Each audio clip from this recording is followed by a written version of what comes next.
दुनिया भर में ना कुछ ऐसी अजीब सी मतलब विशाल पत्थर की संरचनाएं हैं जिन्हें देखकर सच में दिमाग घूम जाता है। सोचिए, सैकड़ों हजारों टन वजनी पत्थर और इतनी सफाई से काटे और जमाए गए हैं कि सवाल उठता है, भाई हजारों साल पहले ये सब हुआ कैसे। हाँ, तो आज हम कुछ ऐसे ही मतलब हैरत अंगेज प्राचीन जगहों और उनसे जुड़े कुछ सवालों पर गौर कर रहे हैं। हमारे पास जो जानकारी है, जो लेख हैं, वो इस तरफ इशारा करते हैं कि क्या हमारे पुरखों के पास कोई ऐसी तकनीक थी जो हमें इतिहास की किताबों में बताई गई बातों से कहीं ज्यादा आगे की थी। तो मुद्दा यही है, क्या ये बड़े बड़े प्राचीन निर्माण सिर्फ इंसानी इंजीनियरिंग और क्या कहते हैं मेहनत का नतीजा थे, या फिर किसी भूली हुई ज्यादा विकसित तकनीक का सबूत है। जैसे लेबनान में बालबेक कोयले, मंदिर के नीचे 1200 टन से भी भारी पत्थर लगे हैं, या फिर बोलीविया में पुमापुंकु, वहां तो ज्वालामुखी चट्टान डियोराइट, उस पर ऐसी कटाई है, कमाल है। बालबेक की बात करें तो ये वजन 1200 टन का एक पत्थर। हाँ, ये तो दुनिया में इस्तेमाल हुए सबसे बड़े पत्थरों में गिना जाता है। बिल्कुल।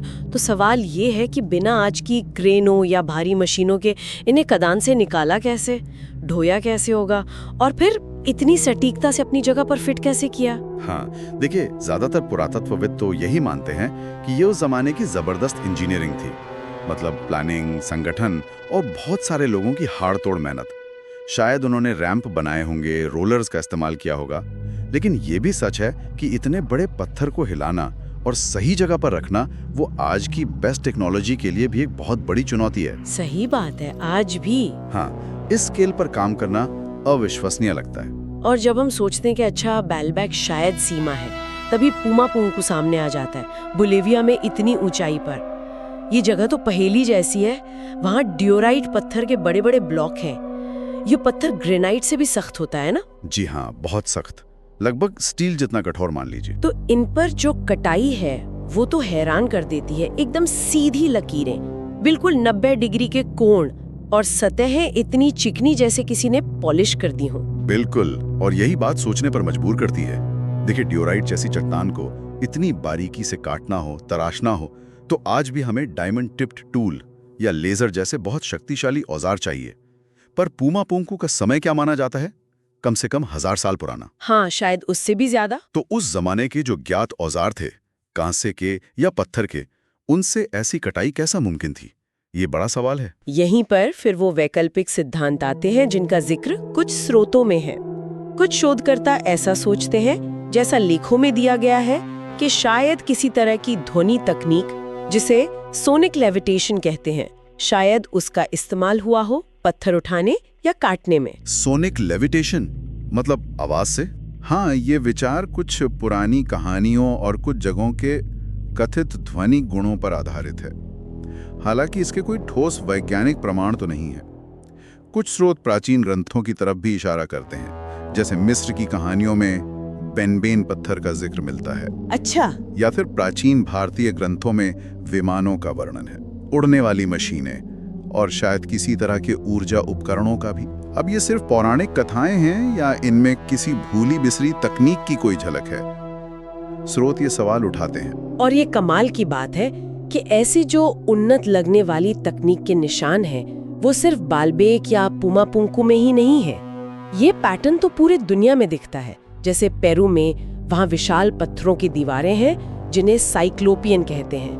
पत्थर इतने बड़े और टेढ़े मेढ़े आकार के हैं, फिर भी ऐसे जुड़े हैं कि बीच में एक पत्ता भी नहीं घुस सकता। हाँ, वो भी अद्भुत है। और फिर ईस्टर द्वीप की वो विशाल मूर्तियां, मोआई, और तुर्की का गुबेकली टेपे, वो तो और भी चौंकाता है। बिल्कुल, गोबेकली टेपे तो लगभग 12,000 साल पुराना है।